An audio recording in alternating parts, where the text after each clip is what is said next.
Samantala, inilatag naman ng Provincial Hospital Management Services Office o PHMSO ang mga hakbang para sa modernisasyon ng mga pampublikong pagamutan sa lalawigan bilang bahagi ng programa ng pamanang panlalawigan ng Pangasinan na gawing economic enterprises ang mga provincial hospitals.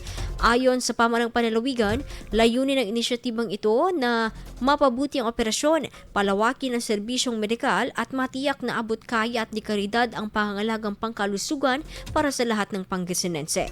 Kabilang sa mga tinalakay sa pagpupulong ng PHMSO at mga kinatawan mula sa 14 na government-run hospitals ang pagpapatupad ng 5 taong business plan para sa hospital development at ang pagbuo ng feasibility study para sa mga proyektong pangkalusugan.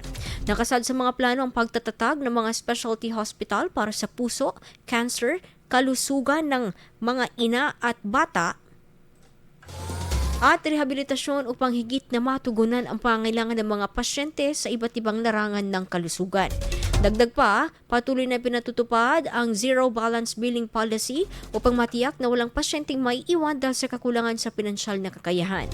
Inaasahan naman ng pamanang panlalawigan na magdudulot ang mga hakbang na ito ng mas epektibong serbisyo, maayos na pamamahala at mataas na kalidad ng pangangalaga sa mga pampublikong ospital sa lalawigan.